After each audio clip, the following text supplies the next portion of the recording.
So, if you're somebody who has been already seeing a lot of offers on franchise for coffee business and you're confused on either buying a franchise or starting your own coffee business brand, you're in for a treat because in today's video, I'll be discussing these two, their pros and cons, and also make sure to watch until the end because I'll be doing a summary of both choices and I'll also help you on how you can decide between the two. So if you're interested, then keep on watching. If you're new here in my channel, my name is Faye Lorraine and I discuss coffee business, starting a small but profitable coffee business specifically. So I share videos about business behind the scenes of my cafe business, and I also do discussion videos that would help you start your own but small profitable cafe. So if you're interested in more videos, then make sure you're subscribed and hit the bell to be notified for my upcoming videos. So I'll start muna with describing both and then I'll discuss the pros and cons or the advantages and the disadvantages of each choice. So una-una, franchise. So what is a franchise or what is franchising? So if you try to search it online and look for the meaning of franchise, so I'm grabbing here one of the definitions I've seen in Google. It's an agreement between a franchisor and a franchisee wherein the franchisor owns the brand, systems, and products and allows the franchisee to use them for a fee, just what we call franchise fee, plus control. So if we try to highlight the keywords there, that would be, oh, biglang umilaw. That would be franchisor, and then there is a franchisee, and then franchise fee, and then control. So, franchisor, siya yung may-ari ng company, ng name, ng products, ng services, and the systems.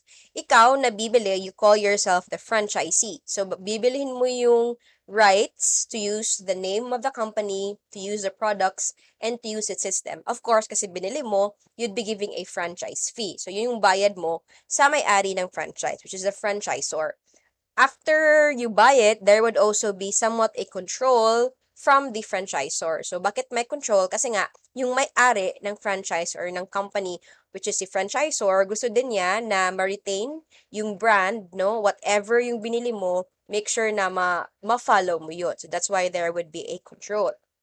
So in simpler terms, it's actually an agreement between two parties, franchisor and the franchisee. Franchisor owns the business. Franchisee is the one buying the rights for using the products, services, and also the systems and the processes of the company for a fee, which is the franchise fee. So, ganun yung franchise. While yung starting your own business brand naman is that you own the business, of course, and you are the one really starting everything from scratch. So from branding, from creating your brand name, creating your products, creating your recipe, ikaw lahat ang gumagawa.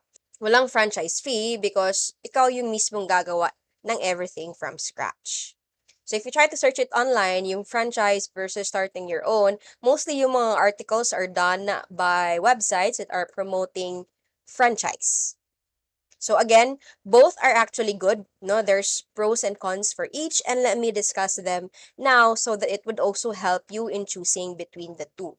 Let's start with franchising. So one advantage of franchising is that everything is already in place. So meron ng mga systems, processes, the recipes are there, the brand logo is there. All you have to do is really put in money, no? And also do the necessary work na follow mo lang yung process nila for you to be able to start operating your coffee business.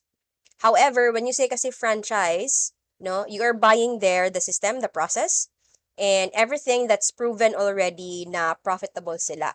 So be careful lang when you buy franchise and do your own research na yung franchise nila is actually registered and allowed sila. There is actually a regulating body in the Philippines, no, for franchising.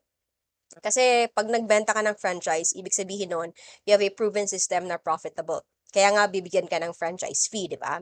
So, kind of weird kasi a lot has been sprouting right now na they're selling a franchise. However, they've been operational pa lang for like 3 or 6 months, di ba? So, do your checking with regards to the franchise kasi make sure yung franchise fee mo is worth it naman. So, that's one advantage. Everything is already there in place kasi the system is already proven na it works and it's profitable. Also, mostly franchises would give you manuals, guidelines on their operations para you have less trial and error with regards to your operations. So let's say coffee business, they give you now operations manual. All you have to do is really follow on how to take orders, how to make the coffee, how to deliver it to your customers. So basically with franchise, one major advantage talaga is speed. And also, there would be less risk kasi you're buying something, the system, the process that's already proven that is working with one company. And you just buy the franchise, buy the processes, and also operate it as your own. So para siyang shortcut in starting a coffee business. However, the disadvantage, of course, would be you have to pay for a franchise fee. So franchise fee, depende to sa company on how they would set that out. Also, aside from franchise fee, there are some companies providing franchise that would require you to also pay royalties. So when you say royalties, perhaps they have a certain cut in your sales. So for example, franchise fee is let's say 300K for buying their name and the systems and the processes and the recipes. Also, kapag may sale ka, meron silang percentage. So let's say, benta mo sa coffee mo 100 and then part ng contract mo is royalty fees of 3%. So, 3 pesos ng 100 na nabenta mong coffee pupunta sa franchisor. So, there could be franchise fee and there could also be royalties. Apart from that, another also disadvantage for a franchise would be control. So, wala kang masyadong control on how your business would operate kasi you would actually be following strictly yung guidelines, operations, and also the recipe of the franchisor. For example, you want to add another menu, you still have to ask permission from the franchisor if pwede ba siya with regards to that specific business. So, let's say yung menu ng or yung menu ng nakuha mong franchise is only 10 coffee menu and then you want to add more menu, hindi mo siya pwedeng i-add ng basta-basta. So, there might be an agreement na hindi pwedeng mag-add or you might still need to ask permission to add menu. Hindi ka rin pwede magbenta ng other products. Let's say, you're buying the coffee brand, no? And then you wanna sell hot dog. So, be careful, you check lang sa agreement nyo if you're allowed to sell other products aside from coffee in the store na nabili mo na franchise. Kasi kapag na-violate mo yon, the franchise might end, no? And then baka i-cancel ng franchisor yung franchise agreement nyo and then mawala sa'yo lahat. Okay? So, always check whatever you have agreed with the franchisor. And that is actually written in the franchise agreement. So, summary, a disadvantage of a franchise is you have to pay for a franchise fee. Sometimes meron pang royalties. And then there would be less to no control with regards to your operations. And also, wala ka ring parang sense of ownership kasi though you own the business kasi binili mo yung franchise, you'll be naming naman the branch under the brand name, 'di ba? Because franchise nga. Kaya lang, when you buy the brand name, of course, there's already that brand identity. So, it's a lot easier for the customers to recognize. And baka, ito din ang reason na they would be buying from you because it's from a known franchise or from a known brand name. So, again, there's actually a pros and cons to it. So, hindi ka pwedeng pangalanan yung business under whatever name you want.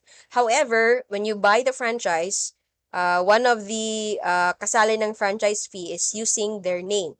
So, if that name already has a brand recognition, meron silang ready market, it would be a lot easier for you also to sell kasi people already recognize that brand na.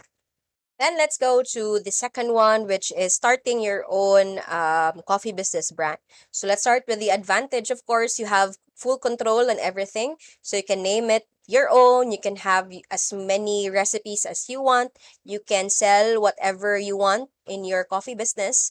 Also, you don't have to pay any franchise fee kasi hindi ka bumibili ng franchise. But then, there is also a disadvantage, no? Para lang talaga siyang opposite ng franchise. The disadvantage would be you're solely responsible for everything. So, when I say everything, let's say business conceptualization, ikaw na bahala doon. doing your market check for your business, ikaw din bahala. Ang pag-set ng prices ng mga products mo, ikaw din bahala. Kasi with the franchise, they actually give you a standard retail price or parang SRP. And when you are solely responsible for everything, pag ikaw gumawa lahat, it could be somewhat intimidating, no? Or parang nakakatakot. So, there would be a lot of risk also with regards to starting your own business. However, there are still some who would opt to choose to start their own business brand. Kasi nga, yeah, at first, matrabaho siya, no? But you'll be able to save for the franchise fee. You'll also have full control, and perhaps in the long run, if it really works and you are really trying to make it work for your market, you have created a good concept, then ikaw naman in the coming years na ikaw naman yung magbebenta ng franchise. So ikaw yung magiging franchisor, and then once you have proven that your systems work, ikaw naman yung magbibigay ng franchise to also those who would like to start their own coffee business. So if that's your plan, then pwede naman na ganun. Or perhaps if wala ka pang masyadong budget for a franchise fee, then perhaps what I would really say is start muna with your own coffee business brand, and then as much as possible, start small as you can, right? I also have here a video about a 10K coffee business puhunan that you can even start at your very home. So if you're interested, you can watch this video here. So in summary, let's compare the two, no, on how on paano ba pumili ng franchise ba or starting your own business. So let's look at now the advantages of both. So if we compare the advantages of both, it's actually for franchise, it's done for you, it's already ready, while for starting your own is you would have control in your operations, in your business name, etc., etc. So you can ask yourself now, ano ba yung mas importante sa'yo for now? Is that a done-for-you system? All you have to do is really follow it, pero wala kang control. Or you would want more control, more flexibility for your coffee business. So, alin ba sa advantage ang mas matimbang for you? Another would be, let's look at now, or let's compare the disadvantages of both. So, for a franchise, a disadvantage would be huge fees. So, you have to pay for franchise fee, you have to pay for royalties. While for starting your own business, you have to start everything on your own. So, it can be intimidating, and everything is from scratch. So, there could be hustle part, no, in starting your own coffee business brand. So question now is, alin ba sa mga disadvantages ang mas kaya mong saluin? Are you okay? Are you more okay with paying for more franchise fee and then the royalties? Or you're okay na you'll just start everything from scratch and medyo may hustle pa na part?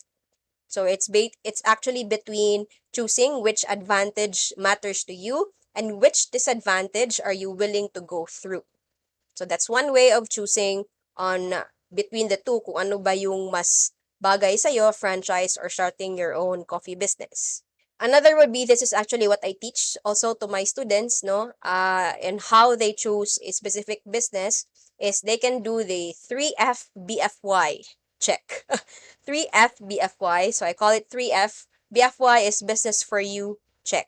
So how will you check if that type of business would really be for you? So let me go through the 3F BFY.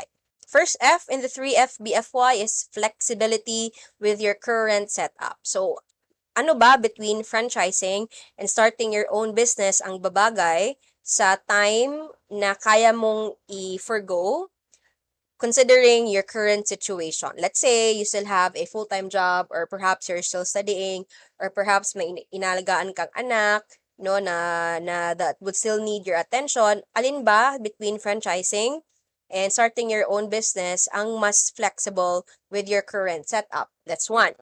That's 1F. Another would be, which among the two is financially feasible to you? So, mas okay ba sa budget mo na mag-franchise, or mas okay ba sa budget mo ang starting your own coffee business? So you should also have to check your financial feasibility. And then lastly, which among the two ba that would fit your desired lifestyle? So ano bang klase na negosyo ang iniisip mo na parang coincide siya sa type of lifestyle that you wanna have in the near future. Kasi nga, I always say this also to my coffee business students na the reason why we want to have a business is basically kasi gusto natin umasenso yung buhay natin. We have a little bit of extra income, right? And ang nangyayari kasi is para lang talaga for the sake of money, nagiging baliktad yung effect ng business. So instead of it's making our life easier, the business is actually like controlling our life. So parang wala tayong freedom kumbaga. So make sure it fits your desired lifestyle. Which among the two ba are you seeing in the future that you would really want to operate and go for long term? Would that be franchising or starting your own coffee business? Again, that is 3F. First F is which among the two is flexible with your current setup. Next is which is financially feasible to you. And lastly, which among the two would fit your desired lifestyle. So, kailangan yung klase ng negosyo natin, no, bagay sa type of life na gusto nating mabuhay every day. Okay? So, that's what I call fit with your desired lifestyle. So, after doing a lot of coffee business trainings, both face-to-face and online for 2 years already, I always have this question from students na as they start their own coffee business from scratch, they're still kind of confused on ano bang klaseng recipe and they would put into the business. Ano ba talaga yung dapat presyo nila for their coffee and other drinks. They're also somewhat confused on paano ba mag-training ng staff nila or sometimes they are not that confident with their barista skills in training their staff. And also, they actually have problems with regards to financials and they would need guidance on how they can somewhat do profit planning and also budgeting for their business. So after giving them all the recipes, trainings that they would need, online training and face-to-face training, and also giving them list of suppliers, there are actually still some that would somewhat opt for one-on-one mentorship and also one-on-one guidance talaga with their small coffee business. Because actually, I can give generic advice. Kaso, iba talaga yung level ng advice that I know your current situation and I can advise depende sa kailangan mo in your setup with your coffee business and whatever is your plan for your business. So that's why I've created actually a small coffee business package.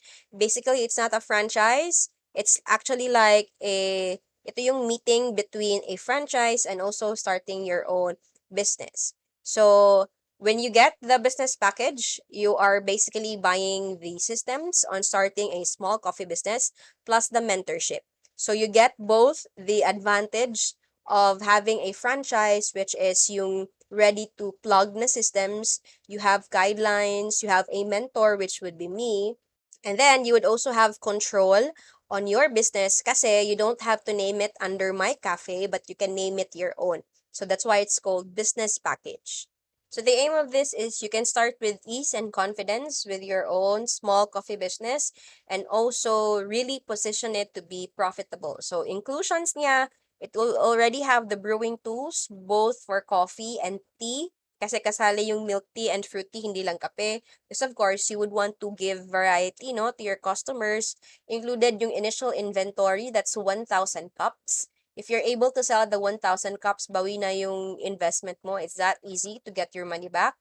And of course, business support. You will have recipe guide and costing guide through me. I'll be training your staff and also you for your small coffee business. And meron tayong quarterly business checks for 1 year so that matulungan kita on how to really make your business profitable. So I'll also be teaching you on how to do recordings for your small coffee business. So as what I've mentioned, para siyang union between franchising, having a ready-to-plug system, proven profitable system, but also starting your own kasi you would have full control. You can name the cafe as whatever name you want it to be. And then also you would have already a mentorship and a guide through me. So if you're interested to know more about that business package, here's a link here. You can try to check. And then also, if you have questions, there's actually a link in the page where you can book a call with me, perhaps 15 to 20 minutes. You have questions, I can answer them. I can also give you a bit of a strategy on what you can do for your small coffee business. So if you're interested, again, the link is here. And if you have questions, you can book a short Zoom call with me. And also, you can message me on Instagram at FailRainMA. Hope this video helped you in deciding between franchise or starting your own small coffee business. I have here a full playlist of videos talking about coffee business. So I'll see you in this video. Thanks for watching, guys. Bye.